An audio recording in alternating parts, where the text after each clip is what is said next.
Okay, so the next ribbon we're going to talk about is the page layout ribbon. Up here, and the page layout ribbon is used to make your page look good on paper. Basically, the goal is to help get the page situated on paper so that it looks good. And most of the buttons on this ribbon are used to do that. The first one we talk about is margins. Margins are the white space around your document. By default, margins are 1 inch left, right, top, and bottom. And that's what you need if you're doing a research paper, so you don't need to mess with that. But there are times where you might need a bigger margin if you needed a little extra white space for writing notes or something, or you might need a smaller margin. Maybe your teacher says you can bring in 1 printed page of notes for the exam. You're certainly not going to want to waste all that white space. You could put narrow margins and have 1/2 inch margin all the way around. That's less white space for that. Or if you don't see a margin choice you like, you can go with custom margins, and you can set the margins however you want. And sometimes you'll do that just to tweak a page and make it fit. So maybe you have a page that almost fits on one page. You could shrink the margins a little bit.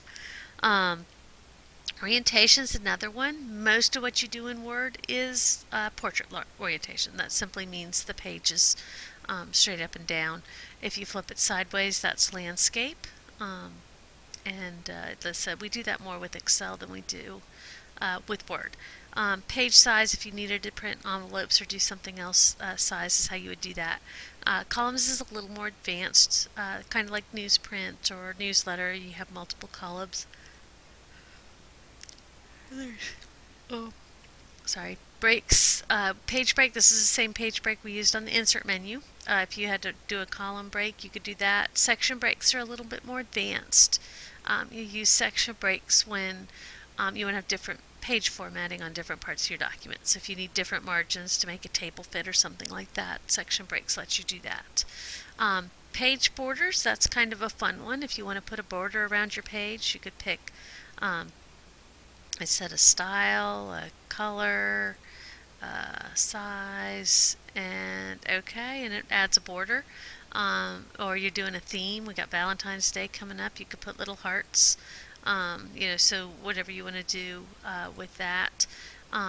Again, you would obviously use that for a research paper, but you certainly could if you were doing a flyer or something similar to make it pop. The indent and spacing. That's same concept as we used in the paragraph menu. This is a full indent, so it indents the entire paragraph, and the spacing before and spacing after increase the space between your paragraphs. And that's about it for the page layout ribbon. So together, let's practice a couple things. Let's change the margins to be moderate. Okay, so that gives us a little narrower left and right. For that, let's add a page border. You could make it whatever you want. So you could pick, like I said, pick a line style you like, pick a color you like, pick a thickness that looks good to you. Click OK. Add an art border. It's okay. When we go to do our header, it might show impact by your border, but don't worry about that. We're just making a document to play with. And then let's go down to our numbered list and select that and make the spacing after 60 points.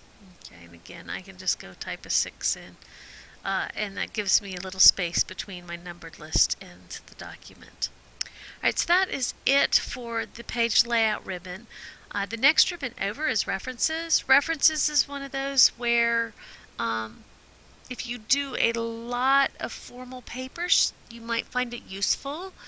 If you don't, it might be more work than it's worth to get to know how to use it.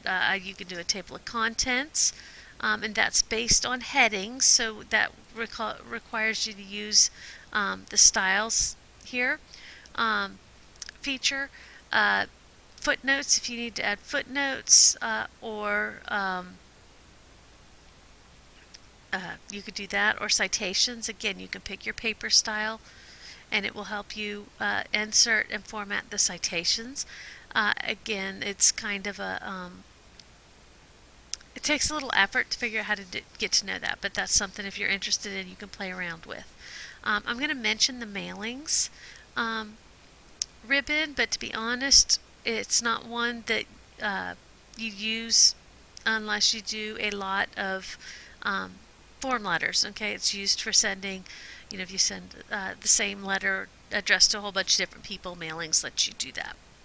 And then the review ribbon, that is the one we use for formatting or for editing, commenting, and those sorts of things. So let's use our control home. Haven't learned that yet, but we will in a minute. To go to the top of the page, if we want to check spelling and grammar, which you always should, and I know you can do it on the fly when you see that squiggle, right click and fix things, or you could use spelling and grammar check.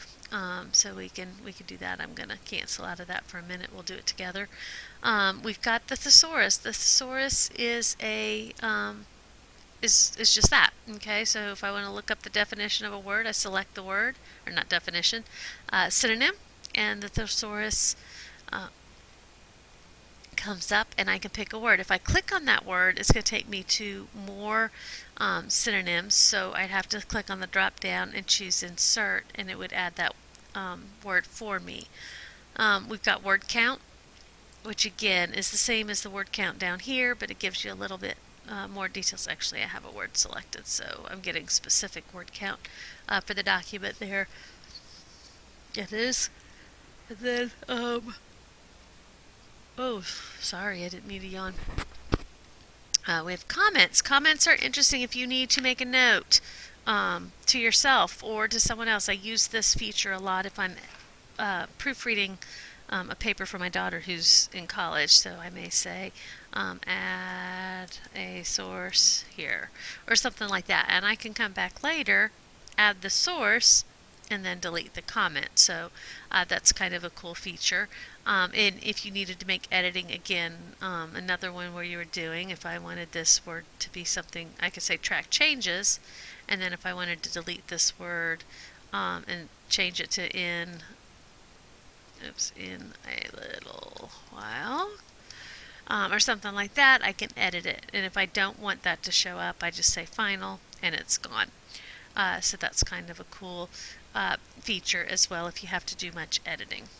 Okay, so let's do some review. Last little thing here, if you're following along in your handout on page 9, there is a table that talks about moving around the document using the keyboard instead of the mouse. And again, the goal is to make you more efficient, so learning some keyboard commands can be useful.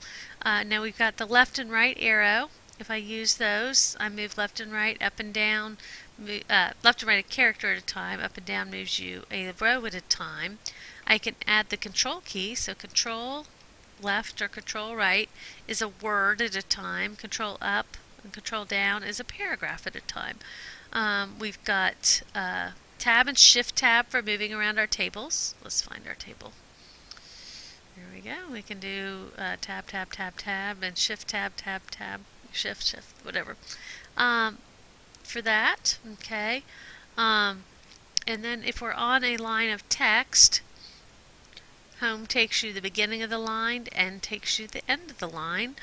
We've used control home to go to the beginning and control end to go to the end, but we also have page up and page down, which can be convenient as well. Alright, so let's go ahead and do a little practice on this. Control home takes us to the beginning, and we want to spell and grammar check, so let's hit that button. We'll fix something, so it's the right word, and we'll fix thoughts, so it's the right spelling.